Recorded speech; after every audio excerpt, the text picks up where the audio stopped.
बिस्मिल्लाहिर्रहमानिर्रहीम। ये स्टूडेंट्स, क्या हाल चाल है आपकी? उम्मीद है कि आप ठीक होंगे। बेटे, आपको याद है कि हम आजकल जो चीज़ें डिस्कस कर रहे हैं वो रेडियाई की बात कर रहे हैं, एटम की।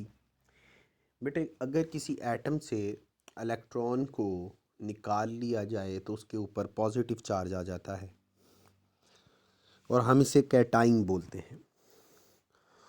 और अगर किसी एटम में इलेक्ट्रॉन को ऐड कर दिया जाए तो उसके ऊपर नेगेटिव चार्ज आ जाता है और उसे एनाइन बोलते हैं। बेटे, कल के लास्ट लेक्चर में हमने रेडियस ऑफ एन एटम पढ़ा था, किसी एटम का रेडियाई। बेटे, आज हमारा टॉपिक आयनिक रेडियाई है। आज हमने ये पढ़ना है कि क्या एटम से जब इलेक्ट्रॉन निकल जाएं या दाखिल हो जाएं तो वो कैटाइन या A9 is a type of आइन। तो हम इन्हें कैटाइन को भी आइन बोलते हैं, एनाइन को भी आइन बोलते हैं, यानी कि आइन की दो किस्में होती हैं, कैटाइन या आइन। तो हम देखते हैं कि जब हम किसी एटम से इलेक्ट्रॉन निकाल लेते हैं तो उसके साइज़ पे फ़र्क पड़ जाता है, और अगर किसी एटम में इलेक्ट्रॉन दाखिल कर दें तो उसके भी साइज़ पे फ़र्क पड़ जाता है। इसलिए हम इसे एटॉमिक रेडियाई में डिस्कस नहीं कर सकते, लिहाजा हमें एक अलहदा से टॉपिक आयनिक रेडियाई पढ़ना पड़ेगा। यानी कि इस टॉपिक के अंदर हम पढ़ेंगे कि अगर किसी एटम से इलेक्ट्रॉन निकाल के कैटाइन बना लें तो उसका साइज़ क्या होगा। जो एटम न्यूट्रल एटम था उसके साइज़ और पॉजिटिव एटम के साइज़, लेट्स सपोज कि अगर आपके पास हाइड्रोजन है एक एटम, और जब वो न्यूट्रल है तो उसका साइज़ पीएम में 37 है। अगर हम इससे इलेक्ट्रॉन को निकाल लेते हैं तो फिर इसका साइज़ क्या होगा। यानी कि हम बात ये कर रहे हैं कि साइज़ का अफेक्ट क्या होगा जब हम इलेक्ट्रॉन को बाहर निकाल लेते हैं। तो आयनिक रेडियाई पढ़ने की कोशिश करते हैं। देखें जी, कहते थे आयनिक रेडियाई ऑफ एन आइन is the radius of two yne. कहता है ये आयनिक रेडियाई क्या है? किसी भी दो आइन का रेडियस है।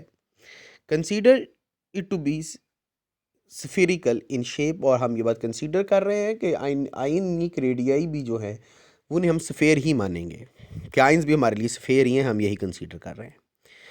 कहते हैं the ionic radii of the same आइन इन पी एम यूनिट है जी आपकी लेंथ का रेडियाई का, are given in the 6 in the table 6.2। ये ऊपर वाले टेबल के अंदर देखें, यहाँ पे ये वाला जो आपका रेडियाई दिया गया है सबसे नीचे वाला, ये बेटे आपका आयनिक रेडियाई है पीएम में।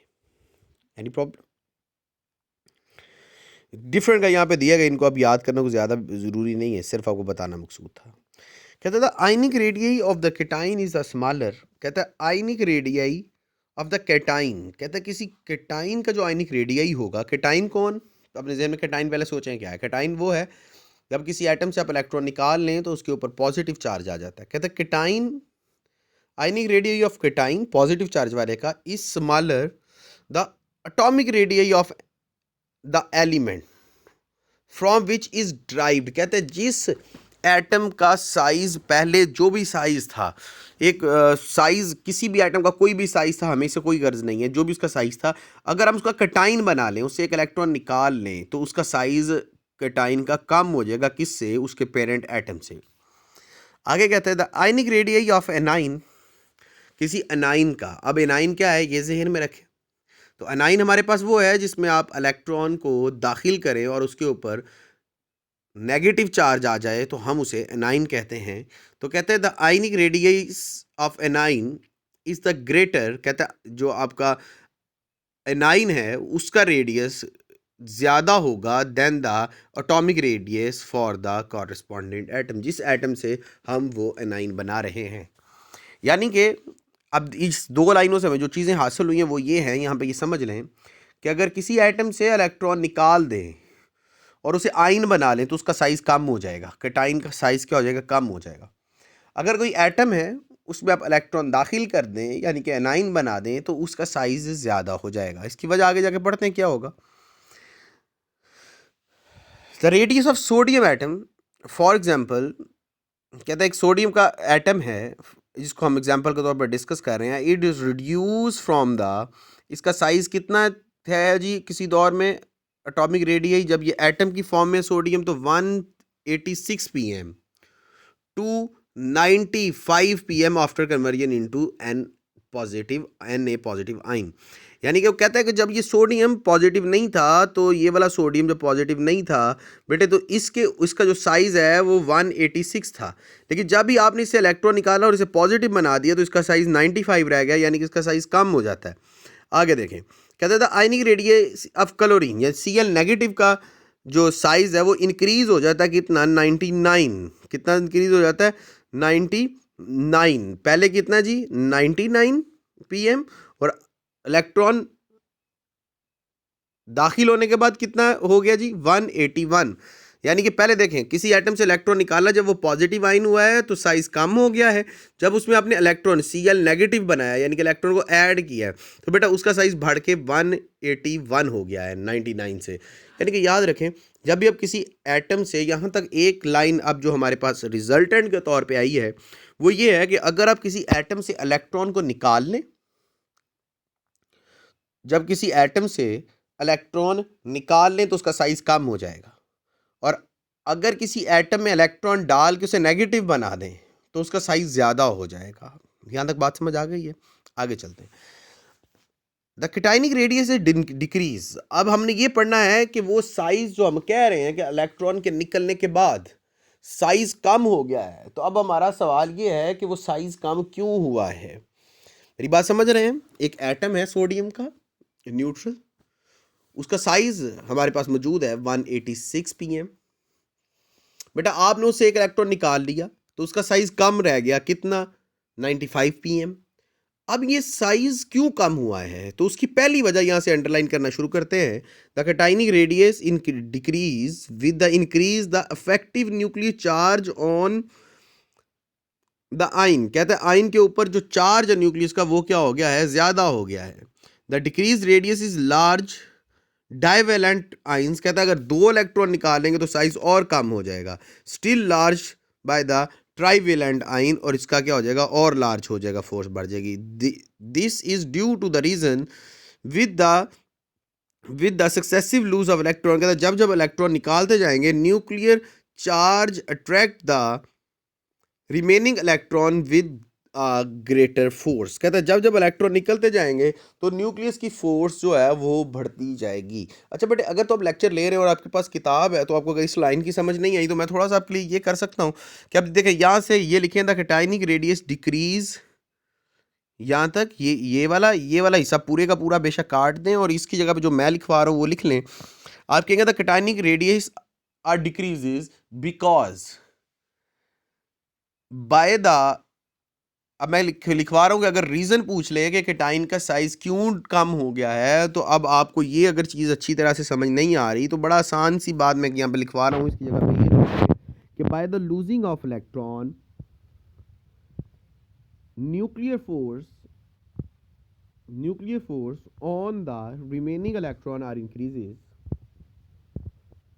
When nuclear force on remaining electron increases, then nucleus pull the electron toward and size of cation are decreases. Any problem? तो इसकी जगह पे आप ये लिखें। आगे देखते हैं।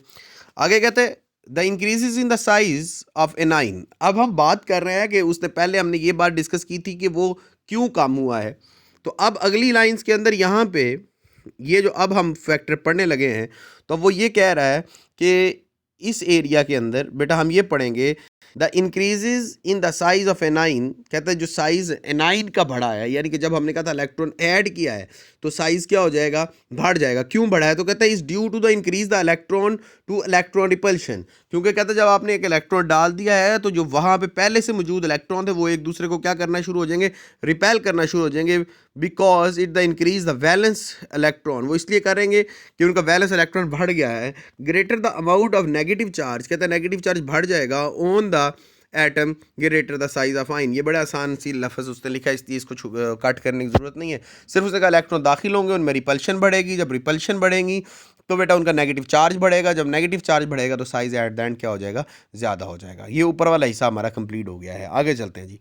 The variation of ionic radius in group and period, जिस तरह हमने लास्ट टाइम यहाँ पे वेरिएशन पढ़ी थी, ये वाली वेरिएशन एटॉमिक रेडियाई की, तो अब वो कहता है आयनिक रेडियाई की वेरिएशन की बात करें तो have the same trend as the atomic radii. कहते हैं 100% वही है जो आपका एटॉमिक रेडियाई का था। एटॉमिक रेडियाई का क्या था कि टॉप से बॉटम जाते हुए एटॉमिक रेडियाई क्या कर रहा था, बढ़ रहा था, लेफ्ट से राइट जाते हुए कम हो रहा था। आयनिक रेडियाई का भी वही होगा। कीप इन द माइंड, कहता है ये बात दिमाग में रखें, that ionic radius for the matter is for positive ion, और ये याद रखेंगे जो आयनिक रेडियस वो मेटल्स के लिए होगा, उनके मेटल्स के लिए जिनके ऊपर पॉजिटिव चार्ज है। And for the element group 5A to 7A for the negative ion. और आयनिक रेडियस की हम बात करेंगे मेटल्स के लिए, और 4A 5A से 7A तक। आगे वो एक एग्जांपल दे रहा है जी, कहता है let's us consider the positive and negative ion. कहता है अगर फ़र्ज़ करें हमारे पास पॉजिटिव और नेगेटिव एटम है और वो दोनों एक दूसरे के साथ मिल गए हैं, जो आगे उसने लिखा है which are hold together by the electrostatic force of attraction in the क्रिस्टलिटिक्स।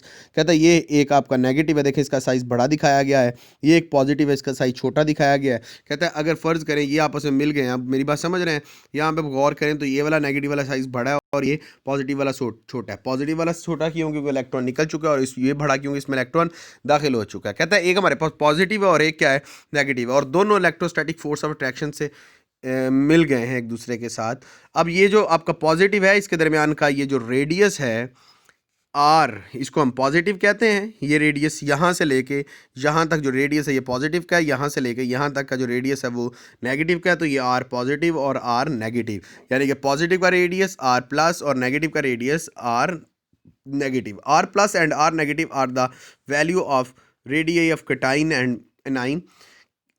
अब वो कहता है कि अगर आप इसको निकालना है, सीधा सा रिलेशन है कि आप कहते हैं अगर टोटल ये वाला डिस्टेंस निकालना है दो एटम के दरमियान वाला, तो आप आर प्लस को प्लस कर दें आर माइनस में, तो आपके पास टोटल डिस्टेंस आ जाएगा। वो यहाँ पे पोटाशियम क्लोराइड की एग्जांपल देता है KCl की, कि अगर KCl है तो पोटाशियम का हमारे पास जो साइज़ है वो क्या है 133 pm, और इसके बाद 181 pm। इन दोनों को प्लस करेंगे तो इन दोनों के दरमियान का जो डिस्टेंस है वो कितना हो जाएगा 314 pm। अब वो कहता है इसी तरह ही अगर आपके पास किसी एक का रेडियस ना हो तो आप उसका रेडियस भी इसी फार्मूले से क्या करते हैं, फाइंड कर सकते हैं। बेटा ये था आपका आयनिक रेडियस। इसमें आपको जो अहम तरीन हिस्सा है वो यही शॉर्ट क्वेश्चन है कि कैटाइन का साइज़ जो है तो वो क्या होता है, कैटाइन का साइज़ छोटा हो जाएगा और एनाइन का साइज़ बड़ा हो जाएगा। और ये क्यों होंगे ये बात आपको पता होनी चाहिए। इसके बाद हम कोवेलेंट रेडियई, छोटा सा एक टॉपिक है, इसको डिस्कस कर लेते हैं। आज हमारा ये भी ख़त्म हो जाएगा तो हम नेक्स्ट एक नए टॉपिक की तरफ चल पड़ेंगे। कोवेलेंट रेडियई क्या है, इसकी सिर्फ स्टेटमेंट देख लें जी। इसकी स्टेटमेंट भी काफ़ी, अगर आप इसको समझ जाएं, सिर्फ दो बॉन्ड जो कोवेलेंट, ये हाइड्रोजन, ये भी साइज़ वही है, ये भी साइज़ वही है। दो एटम जो है आपस में अगर कोवेलेंट बॉन्ड से मिले हुए हैं तो हम इस रेडियई को कोवेलेंट रेडियई कहते हैं। तो हाफ जो डिस्टेंस होगा वो किसी दो बॉन्डेड एटम के दरमियान में हमने एटॉमिक रेडियई कहा था। बहरहाल हम पढ़ते हैं covalent radii. The covalent radii of an element is the define as the half of the single bond. कहते हैं किसी भी हाफ क्या होगा, किसी भी सिंगल बॉन्ड का bond length between two similar atom covalent bonded in the molecule. कहता है कि अगर किसी भी एटम के अंदर कोवेलेंट बॉन्ड के ज़रिए दो सेम बॉन्ड एटम मिले हुए हैं, तो अब देखो इनका जो हाफ डिस्टेंस होगा वो क्या होगा, कोवेलेंट रेडियई होगा। यहाँ से लेके ये एक हाइड्रोजन एटम है, ये हाइड्रोजन के एटम के न्यूक्लियस हैं, ये दोनों आपस में मिले हुए हैं, इन दोनों के दरमियान का जो डिस्टेंस है वो 75.4 pm है। अब हमने इनका हाफ निकाल लें तो इसको 2 पे डिवाइड कर लेंगे, तो हाइड्रोजन का जो कोवेलेंट रेडियई है वो कितना हो जाएगा जी 37.7 pm। एनी प्रॉब्लम, यही चीज़ आपको ऊपर वो पैराग्राफ में बता रहा है। तो ये आपको कोवेलेंट रेडियई की डेफिनेशन चाहिए। और अगर हम इसकी बात करें, वेरिएशन की बात करें, तो ये नीचे आकर देखें तो इसकी वेरिएशन के बारे में यही कहता है, वही है जो आपने एटॉमिक रेडियई पढ़ी थी, यानी कि टॉप से बॉटम ग्रुप के अंदर क्या करेगा, इंक्रीज़ करेगा, लेफ़्ट से राइट क्या करेगा, डिक्रीज़ करेगा। बेटा ये हमारा आज का टॉपिक था जिसको हम डिस्कस कर रहे थे। अपना बहुत सारा ख्याल रखिएगा, समझने की कोशिश करिएगा, जो चीज़ समझ ना आए वो बेशक पूछ लीजिएगा। अल्लाह हाफिज़, फ़ी अमान अल्लाह।